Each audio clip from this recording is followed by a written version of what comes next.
Jack the Hammer Harrison leaned against his sleek black Cadillac Escalade, his weathered face creased with a mixture of amusement and nostalgia. His right-hand man, Steve the Bull Mathers, stood beside him, shifting nervously from foot to foot. "Boss, are you sure about this? It's not like the old days. We can't just rough people up anymore," Steve said, his voice low and gravelly. Jack chuckled, the sound rumbling deep in his chest. "Relax, Steve. I'm not here to crack skulls. Just want to see how the new generation handles things." They were parked at the edge of Oakwood Cemetery, waiting for Jack's crew to finish a job. Gone were the days of violent shakedowns and bloody turf wars. Now Jack ran a security consulting firm called Eagle Eye Protection. It was all very official, very legal, on paper at least. "You know, Steve," Jack mused, his eyes distant, "sometimes I miss the old days. The adrenaline rush, the thrill of the chase. Now it's all paperwork and polite threats." Steve nodded sagely. "Times change, boss. At least we're not looking over our shoulders for the feds anymore." Jack grunted in agreement, then pushed off the car. "I'm gonna take a walk. You boys can handle this, right?" "Sure thing, boss. We'll give this guy a scare he won't forget." As Jack strolled through the cemetery, his mind wandered to the past. He'd come a long way from the scrappy kid in the foster system. Back then, survival meant having the fastest fists and the sharpest wits. Now, at 45, he was a respected and feared businessman. His feet carried him to a familiar spot, his mother's grave. The headstone was lavish, a far cry from the pauper's burial she would have had if Jack hadn't made it big. He stood there, hands in his pockets, staring at the name etched in granite, Evelyn Harrison. Jack's childhood flashed before his eyes. The endless parade of uncles, the stench of cheap booze, the sound of breaking glass. His mother, beautiful but broken, promising to quit drinking tomorrow. The day child services finally took him away, kicking and screaming because he didn't want to leave his mom alone. He shook his head, trying to clear the memories. That was all in the past now. He'd made something of himself, even if it wasn't exactly by the book. Suddenly, a sound broke through his reverie. A whimper? A cry? Jack's hand instinctively went to the gun hidden under his jacket. Old habits die hard. Jack followed the sound, his footsteps silent on the damp grass. It seemed to be coming from a freshly dug grave. His mind raced. Had someone been buried alive? Was this some sick joke? As he approached the edge of the hole, he peered in, ready for anything. What he saw made his heart skip a beat. Huddled at the bottom of the grave was a small boy, no more than 7 or 8 years old. The kid was filthy, shivering, and looked scared out of his mind. "Hey, kid," Jack called out, his gruff voice softening slightly. "You okay down there?" The boy looked up, his eyes wide with fear. Jack could see tear tracks cutting through the dirt on his face. "It's all right," Jack said, kneeling at the edge of the grave.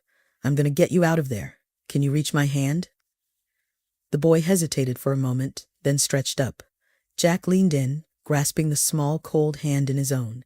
With one strong pull, he lifted the child out of the hole. Once on solid ground, the boy started shivering even more violently.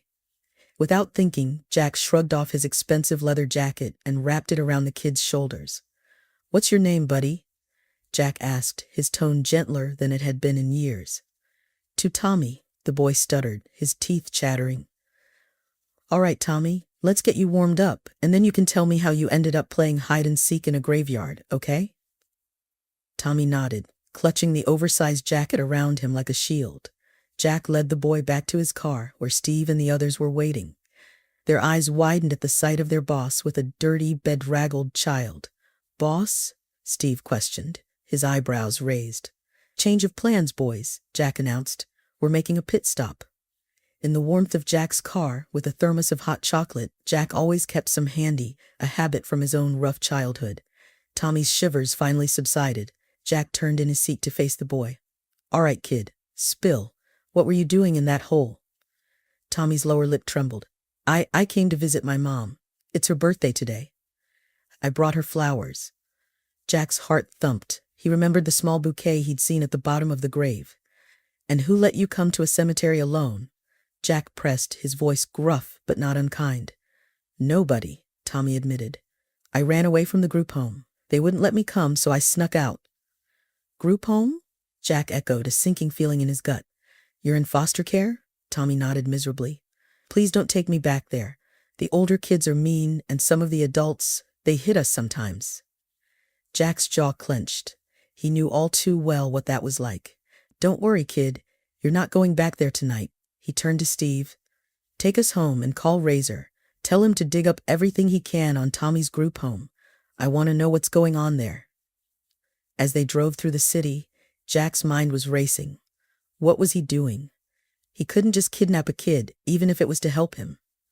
But he also couldn't bear the thought of sending Tommy back to a place where he was being mistreated. When they arrived at Jack's penthouse apartment, Tommy's eyes widened in awe. Wow, he breathed. Is this where you live? Jack nodded, a small smile tugging at his lips. For now, it's where you're going to live too, at least until we figure things out. He showed Tommy to the guest room, helped him get cleaned up, and found some old clothes that sort of fit the boy. As Tommy devoured a late-night meal of reheated lasagna, Jack made some calls. By morning, he had a clearer picture of the situation, and it wasn't pretty. The group home Tommy had run from had a history of complaints, but nothing had ever stuck. The system was overloaded, underfunded, and turning a blind eye to the abuse happening right under its nose. Jack's blood boiled. He'd thought he'd left that world behind, but here it was, still churning out broken kids like a factory.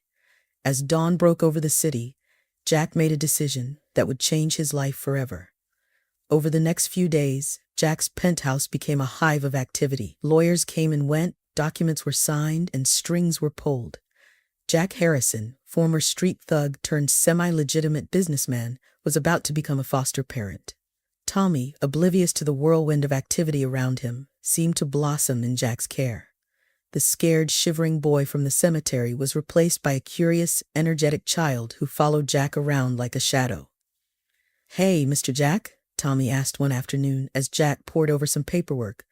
Are you really going to let me stay with you? Jack looked up, meeting the boy's hopeful gaze. That's the plan, kid. If you want to, that is. Tommy's face lit up like Christmas morning. Really? You mean it? I mean it, Jack confirmed, feeling a warmth in his chest he hadn't experienced in years. But there's gonna be some rules, got it? No more running away no matter what. Tommy nodded solemnly. I promise. Cross my heart and hope to die. Jack winced at the phrase. Let's not talk about dying, okay? How about we seal it with a handshake instead? As they shook hands, Jack marveled at how small Tommy's hand was in his own. He'd spent years building a reputation as a tough guy, someone you didn't want to cross. But this little boy had managed to crack his hard exterior in a matter of days. Later that night, after Tommy had gone to bed, Jack sat on his balcony, nursing a glass of whiskey. Steve joined him, leaning against the railing. You sure about this, boss? Steve asked, his voice low. Taking in a kid, it's a big responsibility. Jack sighed, swirling the amber liquid in his glass. I'm not sure of anything anymore, Steve, but I know I can't send him back to that hellhole. And maybe this is my chance to do something good for once. Steve nodded thoughtfully. You know, the boys and I were talking. If you're going to do this, we want to help. None of us had it easy growing up. Maybe we can make sure this kid doesn't have to go through what we did. Jack looked at his old friend, surprised. You guys would do that? In a heartbeat, boss, Steve affirmed. We may be a bunch of old thugs, but we take care of our own. And if this kid's important to you, then he's important to us. For the first time in years, Jack felt a lump form in his throat. He cleared it gruffly, blinking back the moisture in his eyes. Thanks, Steve. That means a lot. As Steve left, Jack stayed on the balcony, looking out over the city. He thought about his own childhood, about all the times he'd wished for someone to rescue him. Now he had the chance to be that someone for Tommy.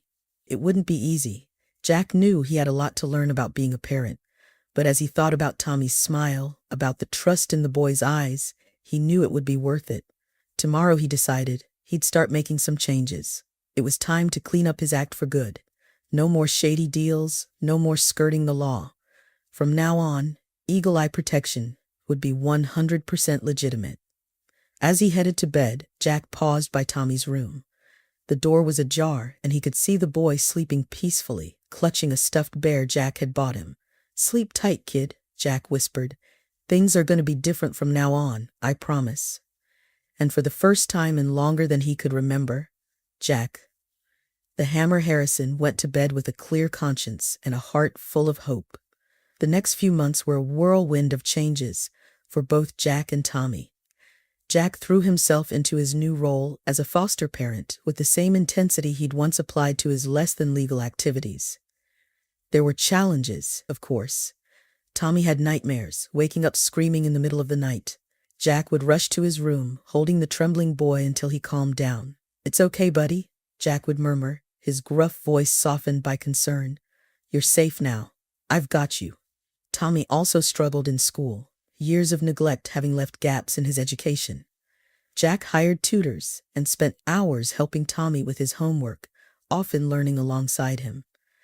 "I never finished school myself," Jack admitted one night as they puzzled over a math problem. "But we're going to make sure you do, kid.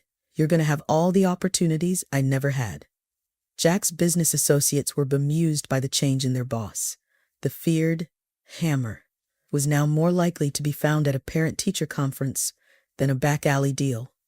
One day, Steve walked into Jack's office to find him on the phone, his voice raised in anger. "I don't care what your policy is," Jack was saying. "My kid needs his inhaler. You're going to make sure he has it at school, or I'm going to come down there and—" Steve cleared his throat and Jack looked up, seeming to remember where he was. He lowered his voice. "Just make it happen, okay? Thanks." As he hung up, Steve grinned. "School giving Tommy trouble?" Jack ran a hand over his face. Who knew being a parent was harder than running a criminal empire? Steve laughed. "You're doing great, boss. The kid's lucky to have you." Jack's expression softened. "Nah, I'm the lucky one. Tommy, he's given me a reason to be better, you know?" As the months passed, Jack and Tommy settled into a routine. They had breakfast together every morning. Jack religiously attended every school event, and they spent weekends exploring the city or just hanging out at home. Tommy started to come out of his shell, revealing a quick wit and a kind heart. He made friends at his new school and even joined the junior basketball team. As Jack and Tommy's bond grew stronger, Jack found himself increasingly determined to leave his old life behind for good. He began the painstaking process of transforming Eagle Eye Protection into a legitimate security firm, cutting ties with shady clients and turning down lucrative but questionable contracts. Not everyone was happy with this new direction. One evening, as Jack was leaving the office, he was confronted by an old associate, Mickey the Shark Sullivan. "What's the deal, Harrison?" Mickey snarled, blocking Jack's path. "You going soft on us?" Jack's eyes narrowed. "Back off, Mickey. I'm just changing the way I do business. You should try it sometime." Mickey sneered. "It's that kid, isn't it? He's made you weak. The old Jack would never have turned down a job like the one I offered last week." Jack felt his temper rising but fought to keep it in check. "The old Jack is gone, Mickey. I suggest you get used to it." As he pushed past Mickey, the man called after him.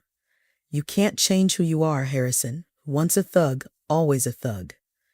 Jack's fists clenched, but he kept walking. He had promised Tommy he'd be home in time for dinner, and he wasn't about to break that promise. Later that night, after Tommy had gone to bed, Jack sat in his study nursing a glass of whiskey. Mickey's words echoed in his mind. Was he right? Could Jack really change? Or was he just kidding himself? A soft knock at the door interrupted his brooding.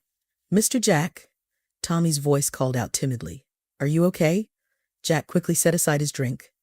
"Come in, buddy. What are you doing up?" Tommy patted into the room, clutching his stuffed bear. "I had a bad dream. Can I sit with you for a bit?" "Of course," Jack said, patting the seat next to him. As Tommy curled up beside him, Jack felt his doubts begin to melt away. This, right here, was what mattered now. "Want to talk about your dream?" Jack asked gently. Tommy shook his head. "Can you tell me a story instead, about when you were little?" Jack hesitated. His childhood wasn't exactly filled with happy bedtime stories. But looking at Tommy's expectant face, he decided to share a rare good memory. "Well," he began, "when I was about your age, there was this one summer day when my mom was feeling good.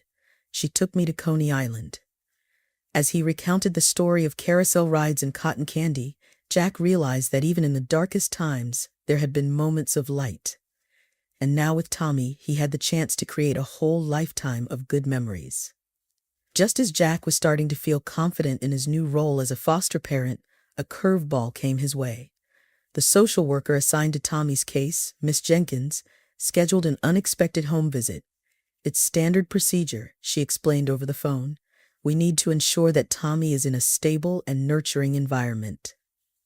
Jack spent the days leading up to the visit in a frenzy of cleaning and preparation. He even enlisted Steve and the boys to help childproof the penthouse. "Boss, I think you're overthinking this," Steve said as he watched Jack rearrange the living room furniture for the third time. "The place looks great. Tommy's happy. What more could they want?" Jack sighed, running a hand through his hair. "I don't know, Steve. What if they dig into my background? What if they decide I'm not fit to be a foster parent?" Steve placed a reassuring hand on Jack's shoulder. "They'd be crazy to take Tommy away from you. Anyone can see how much that kid loves you." When the day of the visit arrived, Jack was a bundle of nerves. He'd faced down rival gangs and corrupt cops without breaking a sweat. But the thought of this social worker potentially taking Tommy away terrified him. Miss Jenkins turned out to be a no-nonsense woman in her 50s, with sharp eyes that seemed to miss nothing. She toured the apartment, asked Jack a series of probing questions, and then sat down to talk with Tommy alone. As Jack waited in the kitchen, he could hear Tommy's animated voice, punctuated by occasional laughter. Finally, after what felt like hours, Miss Jenkins emerged. "Well, Mr. Harrison," she began, her face unreadable, "I must say, when I first heard about your unconventional background, I had my doubts." Jack's heart sank. This was it. They were going to take Tommy away. But then Miss Jenkins smiled. "However, it's clear to me that you've provided Tommy with a loving, stable home. His progress over the past few months has been remarkable." Jack let out a breath he didn't realize he'd been holding. "So, does this mean?" Miss Jenkins nodded. "I'll be recommending that Tommy remain in your care, and if things continue to go well, we can start discussing permanent adoption in a few months." As the social worker left, Tommy came bounding into the kitchen. "Did you hear that, Mr. Jack? I get to stay." Jack scooped Tommy up in a bear hug, his eyes suspiciously moist. "You bet, kiddo. You're stuck with me now." That night, as Jack tucked Tommy into bed, the boy looked up at him seriously. "Mr. Jack, can I ask you something?" "Anything, buddy." When Miss Jenkins asked if I felt safe here, I told her I've never felt safer in my whole life. That's true, you know. Jack felt a lump form in his throat. "I'm glad, Tommy. I promise I'll always do my best to keep you safe." Tommy nodded, then asked hesitantly, Do you think maybe someday I could call you Dad?" Jack's heart swelled. "I'd like that very much, Tommy, whenever you're ready." As he turned out the light and closed Tommy's door, Jack felt a sense of peace wash over him. He'd spent so much of his life fighting, for survival, for power, for respect. But now, for the first time, he was fighting for something truly worthwhile, a family. The months flew by, and before Jack knew it, it was time to start the formal adoption process. He threw himself into it with the same determination he'd once applied to building his empire. There were mountains of paperwork, interviews with psychologists, and more home visits. Jack's past came under scrutiny, and he found himself having to explain and justify choices he'd made years ago. One particularly grueling day, after a tough interview with the adoption agency, Jack returned home feeling defeated. He found Tommy waiting for him, a handmade card clutched in his hand. "I made this for you," Tommy said shyly, handing over the card. On the front, in wobbly letters, it read, "World's Best Dad." Inside, Tommy had drawn a picture of the two of them, stick figures holding hands under a bright sun. Jack felt his eyes well up. "This is beautiful, buddy. Thank you." Tommy hugged him tightly. "Don't worry, Dad, it's gonna work out. We belong together." In that moment, Jack knew he'd move heaven and earth to make this adoption happen. Tommy was his son, in every way that mattered, and he wasn't about to let anyone take that away. The final adoption hearing arrived on a crisp autumn day. Jack wore his best suit, and Tommy insisted on wearing a tie to match. As they stood before the judge, hand in hand, Jack felt a mix of terror and hope. The judge reviewed their file, her expression unreadable. "Mr. Harrison," she began, "your background is unusual for an adoptive parent." Jack's heart sank, but he stood tall. "Your Honor, I know my past isn't perfect, but Tommy has changed my life. He's made me want to be a better man, a better father. I love him more than I ever thought possible, and I promise to spend the rest of my life giving him the family and the future he deserves." The judge's stern expression softened. She looked at Tommy. "And how do you feel about this young man?" Tommy squeezed Jack's hand. "He's my dad," he said simply. "He makes me feel safe and loved. Please don't take him away from me." There was a moment of tense silence, and then the judge smiled. "Well, in that case, it gives me great pleasure to approve this adoption. Congratulations to you both." The courtroom erupted in cheers. Steve and the boys, who had come to show their support, whooped and hollered. Jack swept Tommy up in a huge hug, tears streaming down both their faces. "We did it, buddy," Jack whispered. "You're officially a Harrison now." Tommy beamed up at him. "I love you, Dad." "I love you too, son, more than you'll ever know." 5 years later, Jack stood in the backyard of his new suburban home, watching as Tommy, now a lanky teenager, shot hoops with his friends. The sounds of laughter and trash talk filled the air. Steve appeared at his side, handing him a cold beer. "Quite a change from the old days, eh, boss?" Jack chuckled. "You can say that again. But I wouldn't have it any other way." Eagle Eye Protection was now a thriving, completely legitimate business. Jack had used his connections and street smarts to build it into one of the most respected security firms in the city. But more importantly, he'd built a real life. A life he could be proud of. As the sun began to set, Jack called out, "All right, boys, who's ready for some burgers?" The kids cheered and raced towards the grill. Tommy lagged behind, falling into step beside Jack. "Hey, Dad," he said, "I've been thinking about what I want to do after high school." "Oh, yeah?" Jack replied, slinging an arm around his son's shoulders. "What's on your mind?" Tommy took a deep breath. I think I want to be a social worker. Help kids like me, you know." Jack felt a surge of pride. "I think that's a great idea, son. You'd be amazing at that." As they joined the others around the grill, Jack marveled at how far they'd come. From a chance encounter in a cemetery to this, a family, a home, a future full of promise. Jack the Hammer Harrison, once feared enforcer and crime boss, was now just Jack. Loving father, respected businessman, and the luckiest man alive, and he wouldn't have it any other way.